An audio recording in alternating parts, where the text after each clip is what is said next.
Aujourd'hui, nous sommes à l'intérieur de cette extraordinaire bibliothèque de l'Académie royale d'Espagne à Madrid.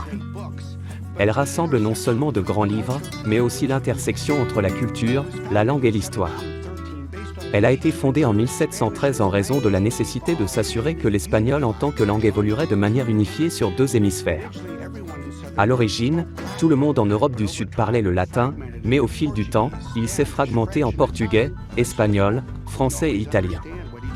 Finalement, les gens ne pouvaient pas toujours comprendre ce que les autres disaient. Mais il y avait une vision claire inventée ici, une inspiration que chaque hispanophone dans le monde serait capable de lire les grands livres écrits par chaque grand auteur espagnol dans le monde. Mais pour cela, il faudrait que l'espagnol évolue de manière unifiée. D'où l'Académie.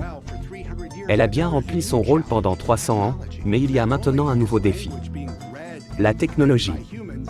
Non seulement la langue est lue et même écrite par les humains, mais aussi par l'intelligence artificielle, par les ordinateurs. Il est donc très important que lorsque nous développons l'IA, nous le fassions de manière à ce que nos systèmes aient accès à tout le matériel en espagnol qui est créé, que les personnes qui développent l'IA comprennent l'importance d'éviter les préjugés involontaires. Lorsque des mots d'une langue comme l'anglais, qui n'a pas de nom spécifique au genre, sont traduits dans une langue comme l'espagnol qui en a. Mais la technologie n'est pas seulement un défi, c'est aussi un outil. C'est un outil qui peut être mis à contribution pour aider les personnes qui travaillent ici à obtenir de meilleures données sur l'évolution et l'utilisation de la langue espagnole.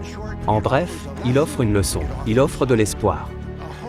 L'espoir que si nous permettons aux gens du monde entier de se comprendre, en fait, nous nous assurons que nous restons tous du bon côté de l'histoire en étant sur la même page d'histoire.